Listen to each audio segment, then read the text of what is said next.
Le Christ est paisible et solidement sanglé. Ce matin, il retrouve sa place sur le portail nord de la cathédrale de Reims. Enfin. C'est bon l'échafaudage? Un crucifix, c'est symbolique. Alors les passants sont là, presque recueillis. Comme le père Guerlain, curé de la cathédrale. Vous avez mis un petit cierge pour éviter qu'il casse? Oh, je n'ai pas peur parce qu'ils ont déjà mis les autres. Bon, et puis en plus de ça, ce sont des gens très compétents, donc j'ai aucune crainte. C'est important pour vous, là, ce moment-là? Ce moment est un moment très émouvant. Vous savez, bon, j'en ai déjà vu plusieurs, mais remonter cette croix, je trouve que c'est absolument extraordinaire. Voilà. Pourquoi cette croix particulièrement? Parce qu'elle est au-dessus du portail nord? Oui, et puis bon, c'est toute la signification aussi de ce portail, la mort et la résurrection. La statue est maintenant prête. L'ascension peut commencer.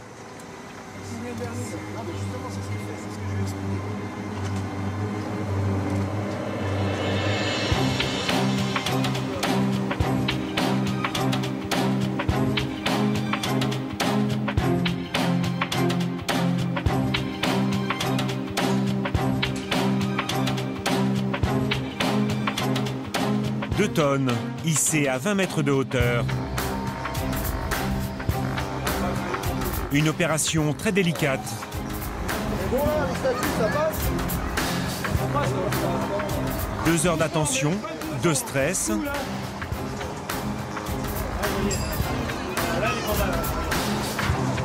Ça va passer avec la console de vente, là? Et voilà le Christ posé sur son socle. Ah, ça touche. Attends. Pour la plus grande fierté des compagnons On remonte l'échafaudage. et de leur patron. On reprend le ballon. Là, ça va tenir combien de temps? J'espère que c'est reparti pour 700 ou 800 ans, comme celle que nous avons démontée. Ça peut tenir aussi longtemps? Oui, la pierre est de bonne qualité, les bétons sont... tout est calculé, mesuré, testé. Donc, non, je le souhaite vraiment parce qu'il y a tellement de travaux à faire qu'il faut que ça tienne. La cathédrale de Reims, ou l'histoire d'un monument en quête de l'éternelle beauté. En 700 ans, elle fut souvent transformée, endommagée et maintes fois restaurée.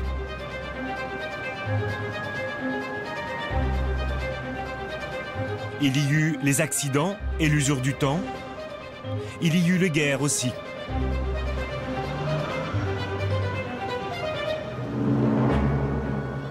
Celle de 14-18 notamment. Un massacre pour les hommes, un désastre pour les monuments. Reims est détruite à 80%. Ses habitants survivent comme ils le peuvent. La cathédrale, elle non plus, n'est pas épargnée. Mutilée par les bombardements et un incendie ravageur en septembre 1914.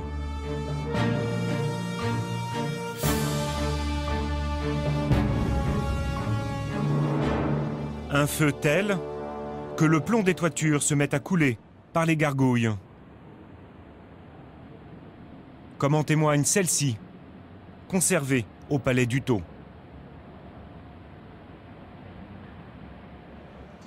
À l'époque, même les pierres éclatent sous l'effet de la chaleur.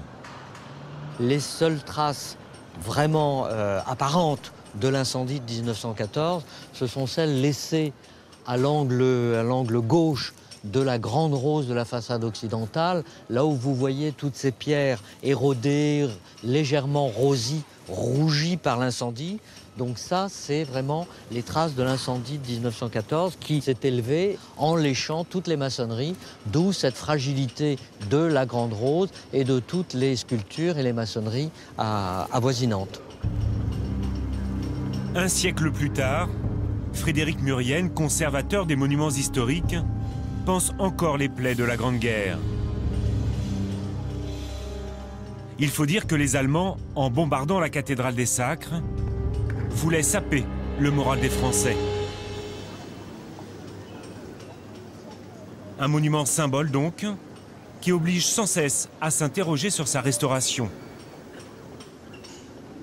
Là sont les impacts des obus qui sont restés parce qu'ils font partie de l'histoire de la cathédrale. Et si on restaurait de façon trop brutale, sans enlever cette, j'allais dire, ce qui fait la chair, un peu la chair vive de l'édifice, ce serait un petit peu raide, comme un coup de trick, quoi.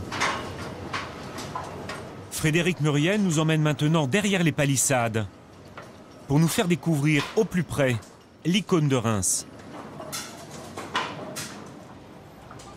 Voilà la star de la cathédrale, l'ange au sourire, le plus connu, le plus photographié. Il exprime magnifiquement le léger, j'allais dire rictus, le léger sourire que toutes les statues dites rémoises ont. C'est-à-dire que les statues rémoises ont cet œil, si l'on peut s'exprimer, ont cet œil en amande, ont cette ligne du front qui se poursuit sur la ligne du nez que l'on retrouve, et un léger rictus ou léger sourire que beaucoup de ces sculptures possèdent. L'ange au sourire, baptisé ainsi par la propagande française en 1917. Une statue comme symbole de résistance à l'agresseur. Mais la réalité historique est tout autre. Là, nous sommes dans la plénitude du monde gothique qui accueille le fidèle, qui le réconforte, qui lui exprime toute la plénitude et la béatitude qu'il aura à pénétrer dans l'édifice et à s'emplir de la béatitude divine. Vue du ciel, Reims nous offre toute la majesté d'une architecture gothique. Vue du ciel, difficile d'imaginer que cette grande dame de notre histoire fut décapitée. Net. Sa charpente totalement détruite par l'incendie et les bombardements allemands. Pour la reconstruire, Henri Deneux, architecte, est face à un problème. Les forêts ont été ravagées par 4 ans de guerre, il n'y a plus de bois. Il propose alors un projet révolutionnaire pour l'époque. Une structure en ciment armé qui impressionne encore les spécialistes. Il invente cette magnifique charpente qui consiste à assembler des pièces de ciment armé moulées que 1 ou 2 hommes peuvent porter facilement sur leur épaule pour monter sur le chantier et qu'il assemble pour former cette charpente en remplacement de la charpente disparue à l'incendie, charpente qu'il connaissait bien puisqu'il en avait fait un relevé complet et donc qu'il a su recréer mais d'une manière différente.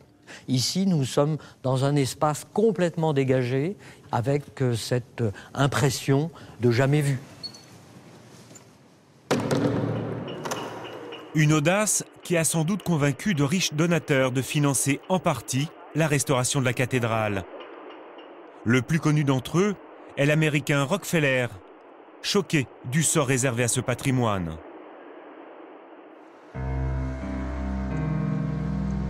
Depuis 1938, la charpente n'a pas bougé, ce qui n'est pas le cas de la toiture.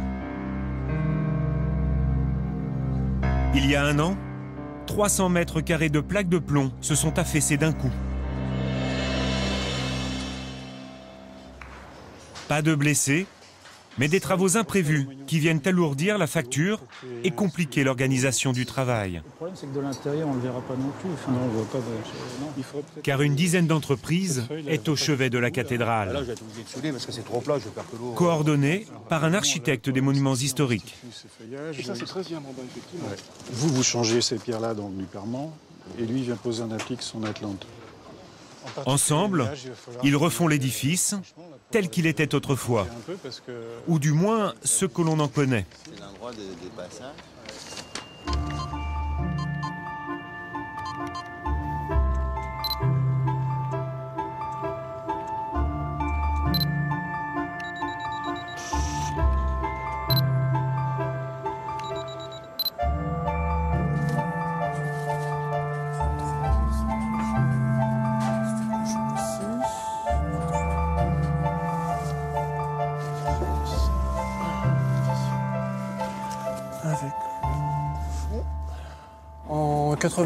en 1998, avait été réalisé un examen à la nacelle de l'ensemble de la statuaire de la façade.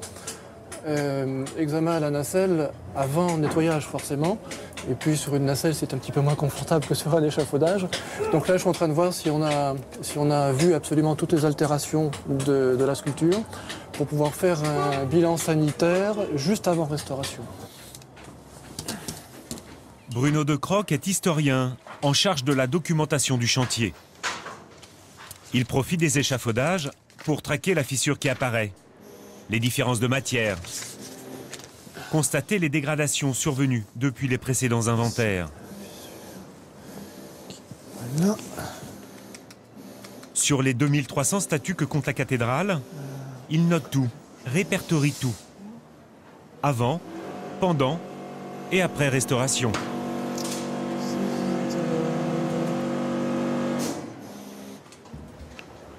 Le bruit des marteaux-piqueurs, des engins, ça fait pas très... C'est pas un cadre idéal pour un historien, non? Au contraire. Au contraire, c'est pour une fois un cadre historique qui vit, qui est ancré dans le présent. Non, c'est ce qui fait l'intérêt aussi de ce genre de métier, c'est qu'on confronte le passé avec le présent. Le présent, les découvertes dues au chantier nourrissent complètement notre compréhension du passé.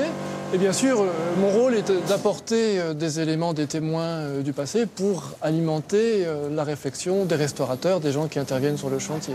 Bruno, est-ce que tu avais remarqué la tête de l'ange, en fait, il y a une pièce rapportée d'origine. Regarde les cheveux qui viennent ici en recouvrement. Ah ouais. Ça, c'est impossible en sculpture. Bruno livre des informations aux artisans du chantier. Il en reçoit aussi. Comme ici, avec Nicolas Bulloz, sculpteur. Dû aux dégradations de la guerre. Qu'est-ce que vous dites, Nicolas? C'est qu'il y a une assise monoïde pour le corps, et la tête et les ailes sont des éléments rapportés, d'origine. Donc ça veut dire qu'elle a été faite en 4 pièces, quoi, cette statue? C'est ça. Ouais. En 4 pièces, oui. Oui. Alors c'est là où le dialogue entre les gens du chantier est vraiment intéressant, parce que moi, je n'avais pas vu absolument que les cheveux, là, n'étaient pas sculptables en l'état. Seul un sculpteur peut voir ça. Un nouveau renseignement et donc une nouvelle photo. Il y en a eu près d'1 millier, rien que pour le portail nord. La cathédrale de Reims, c'est vraiment exceptionnel. D'une part, la chance d'avoir Bruno comme documentaliste, qui nous amène beaucoup d'informations. Et à la cathédrale de Reims aussi, la particularité, c'est qu'il y a eu énormément de campagnes de photos. Donc depuis 1850, et c'est vrai d'une qualité exceptionnelle. Et justement, même quelquefois, les photos les plus anciennes sont les meilleurs documents pour nous, parce qu'ils sont vraiment d'une définition magnifique, et on peut vraiment bien les lire et les interpréter en volume. Et lui, il est sublime. Et juste à côté... Ouais, il est très étonnant. Étonnant. Ce qui est intéressant, c'est ça. Ah oui. Ça, comment est-ce que tu expliques ça? Une statue qui suscite toujours des interrogations. On aperçoit la boîte crânienne, j'imagine. Ouais. Alors c'est pour symboliser le fait que le personnage se fait décapiter, de manière un peu élégante, plutôt qu'il ne porte sa tête. Et il devait probablement tenir, alors même on voit là, il y a un replat avec un goujon. Oui. Là aussi, une pièce rapportée. Donc il y avait une pièce rapportée, il devait tenir quelque chose devant lui. Et même les gravures les plus anciennes du XVIIe, la pièce manque déjà. Alors qu'est-ce qu'il tenait? Est-ce qu'il tenait sa calotte? Est-ce qu'il tenait sa mitre? Ça, on n'en sait plus rien du tout. Peut-être un jour, Bruno découvrira-t-il un document qui résoudra ce mystère. En attendant, il fouille les archives, à la recherche du moindre détail qui permettra de mieux comprendre la construction et l'histoire de ce lieu.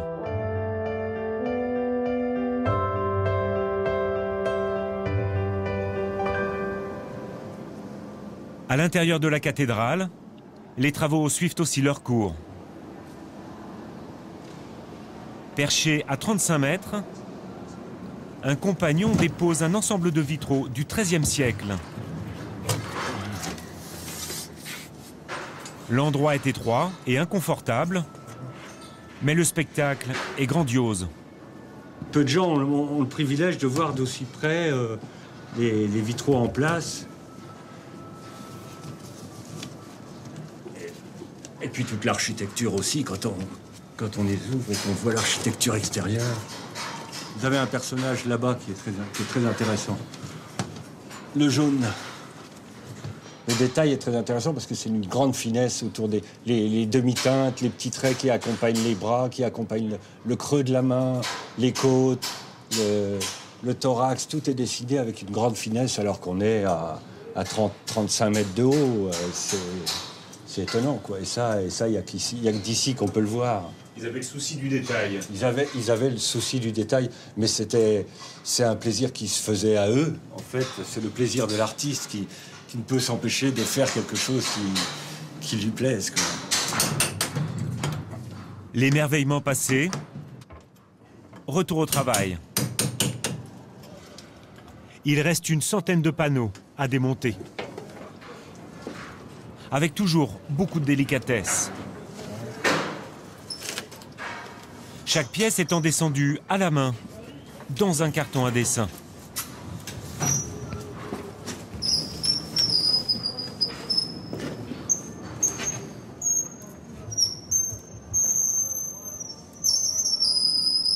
Voilà maintenant plus de 3 siècles que l'on travaille comme ça dans la famille de Benoît Marc, héritier d'une grande dynastie de maîtres verriers. Jette un petit coup d'œil. Il n'y a pas de problème. Hein. Ils se tiennent, les panneaux. Oh, ils se tiennent impeccable. L'état de la mise en plomb est sain. Il y a simplement un nettoyage comme ça a été préconisé dans l'étude. Et puis, non, il n'y a pas de catastrophe. C'était une très bonne restauration des années 1930. Et ça a bien tenu, il n'y a pas de problème. La dernière fois que les vitraux ont été déposés, c'était en 1917.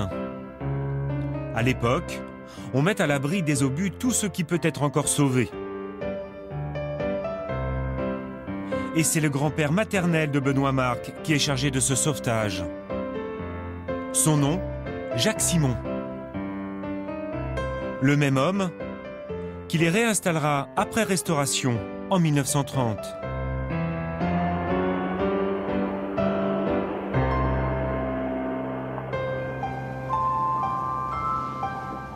Les Simon Marc. Une famille de maîtres verriers depuis 1640. 12 générations intimement liées aux vitraux de la cathédrale de Reims. Leur métier, mettre en verre la création d'artistes. Certains, plus récemment, ont même réalisé leurs propres œuvres. Alors là, on arrive sur toute une série de vitraux de la famille, de Brigitte Simon, ma mère. Ce sont des vitraux qu'elle a réalisés en pensant aux grisailles anciennes qui se trouvent dans les fenêtres hautes du transept. Elle a repris des colorations comme ça, un peu monochromes. Là, il y a Jacques Simon, son père. Ça, c'est un vitrail plus traditionnel. C'est-à-dire que figuré, avec de la couleur, avec des registres qui se rapprochent un petit peu de la lecture des vitraux anciens, en fait. Le thème, c'est le champagne. Ça, c'est votre grand-père, Jacques Simon. Voilà, c'est Jacques Simon, le père de Brigitte Simon. Et l'histoire familiale ne s'arrête pas là. Le père de Benoît, Charles Marc, fut le maître verrier de Miro, Poliakov et surtout Chagall. Notamment lorsque le maître russe réalisa ici 3 vitraux. 3 chefs-d'œuvre qui attirent aujourd'hui les fidèles du monde entier. Alors ça, c'est des vitraux qui ont été inaugurés en 1974. Et ça fait déjà 10 ans que Charles Marc, mon père, travaille avec Chagall depuis 1958, même plus que ça d'ailleurs. Et donc il y avait toute une expérience, une complicité, une amitié entre eux. Et Chagall venait souvent dans la cathédrale, avant de faire les vitraux, il venait souvent dans la cathédrale pour se recueillir, pour s'inspirer. Retrouvez dans les archives ces images du maître en pleine création des vitraux de Reims. Ces coups de pinceau-là, c'est pour faire vibrer la lumière. Écoutez, si ça ne vibre pas, vous pouvez abandonner le métier. Bien sûr, c'est pour ça. Il y a des milliers de coups de pinceau comme ça, milliers. Peut-être c'est trop. Peut-être c'est trop, peut-être pas assez. Ça fait tout. Ça donne de la vie. Ça doit donner de la vie. On fait toujours avec la main. Même tout le monde a fait comme ça. Les grandes, les Rembrandt, et Watteau et ces gens, tout le monde a picoté. Seulement, la différence, ils ont été des grands messieurs, des grands gens. Tout le monde picote. À 2 pas de la cathédrale, voici la maison-atelier de Benoît Marc. Sur les plans de travail, des vitraux que nous avons vus en cours de dépose. Il y a encore peut-être des interventions sur celui-là, justement. On va peut-être encore un peu nettoyer, on va essayer de nettoyer. Là, c'est un panneau qui est... où on a essayé de diminuer les plombs de casse pour redonner de la lecture aux yeux du personnage. Ici, c'est pareil. Il y a des... En fait, ce sont des panneaux qu'on ne remet pas en plomb. Certains panneaux font l'objet d'un nettoyage uniquement. D'autres exigent beaucoup plus d'attention. Il faut parfois refaire l'ensemble des plombs, trop abîmés par le temps. Ouais. Ah ouais, j'ai vu tout à l'heure, quand tu as mis ton plomb autour. Parce qu'il y a une partie en restauration. Comment vous décidez que c'est telle taille de plomb ou telle taille de plomb? Qu'est-ce qui détermine? Alors, ce qui va déterminer, c'est toujours la séparation par couleur, dans un premier temps, et ensuite, on va dire par dessin. Parce que par exemple, ici, on a l'ange, le début de la trompe, sa main, à nouveau le reste de la trompe, et ici, un petit morceau qui correspond à la fin de l'aile. Donc ce petit morceau-là, il ne faut surtout pas lui mettre des petits plombs, parce que cette fois-ci, il va être oublié, il va être confondu avec l'ensemble. Non, il faut bien le séparer, de façon à ce qu'on sente bien que c'est une continuité de cette pièce-là. Ce que Bono ne dit pas, c'est que c'est 10 ans, c'est au minimum 10 ans d'expérience pour arriver à faire un travail correct, enfin un travail bien fait sur ce type de restauration.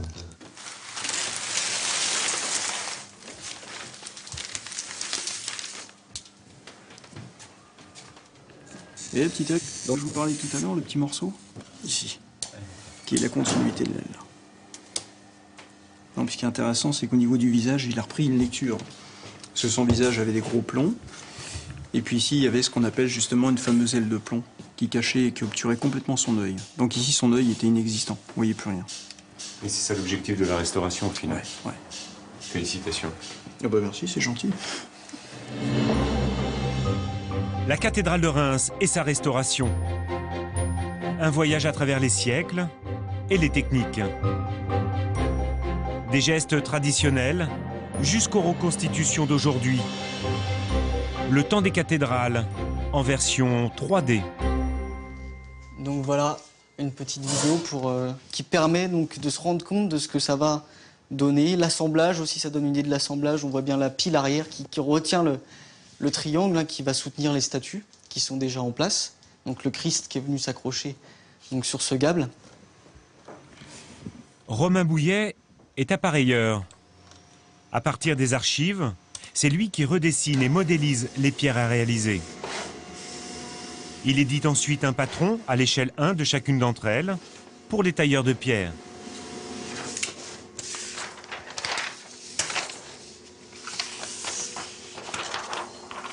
Donc voilà, après l'exécution du tracé, on les découpe pour que le tailleur de pierre puisse bien voir sa forme directement. Donc c'est moi aussi qui m'occupe de tout ça, du découpage. Donc là par exemple c'est la couronne des 2 gables du contrefort. Voilà, la couronne qui vient finaliser le fleuron quoi. Et si vous vous trompez dans le patron, dans le gabarit? Ah ben une grosse pression parce que donc si toute la chaîne s'écroule finalement parce que le tailleur de pierre va exécuter mon panneau. Donc il va faire la pièce que je lui demande, mais les poseurs, ils vont bien se rendre compte qu'il va y avoir un problème sur place. Non, ça va... Donc vous maintenez l'édifice en fait quelque part. Voilà, oui. Donc ça va être, oui, voilà, sans... C'est une grosse responsabilité quand on a 24 ans, non? Oui, un petit peu, oui. Ouais. Mais bon, quand ça se passe bien, on est content aussi, quoi. Et en général, tout se passe bien. Avec les gabarits de Romain, les tailleurs façonnent les blocs de pierre dans un concert de scie et de marteaux pneumatiques.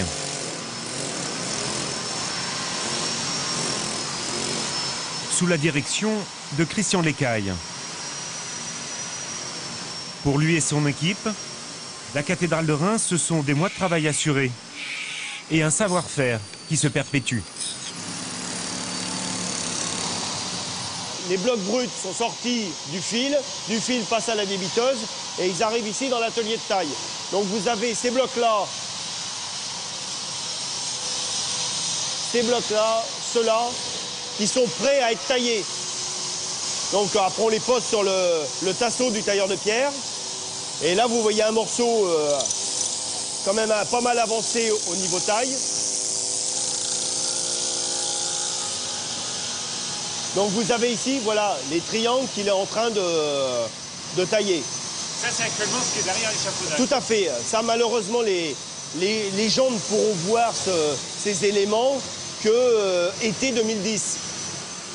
Pour le moment, il n'y a que le calepin, c'est-à-dire le plan détaillé, sur lequel on voit les dizaines d'éléments à refaire et leur place dans l'édifice.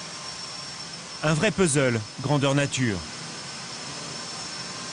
Là, à cause de l'incendie et des intempéries que le Gable a subi, on reprend, on peut dire, 100% des parties hautes du Gable. Il n'y a que le statuaire et les sculptures en partie en dessous le Gable qui sont conservées.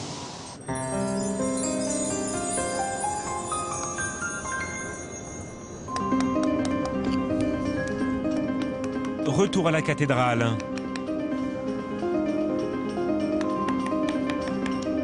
Avec Leandro Berra, sculpteur.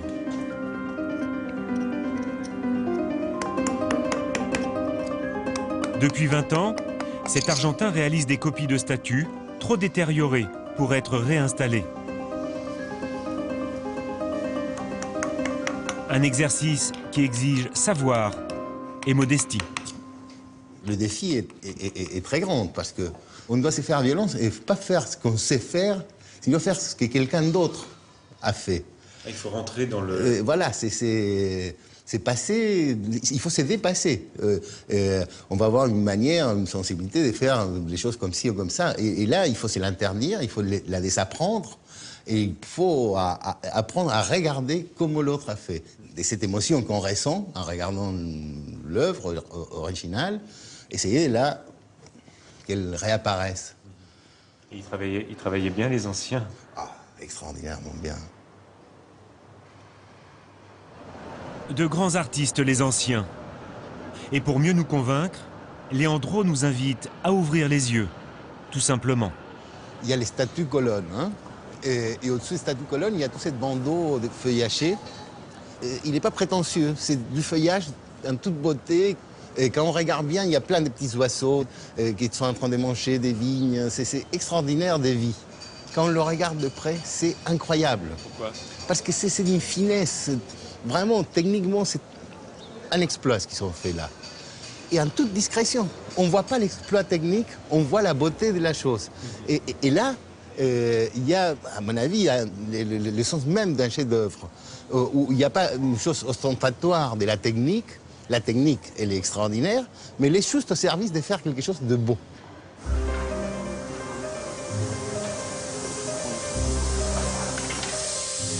La cathédrale de Reims, encensée par ceux qui l'embellissent. Centimètre par centimètre, une trentaine d'hommes et de femmes œuvrent pour sa sauvegarde et pour la beauté du geste. Car quand un chantier se termine, un autre commence.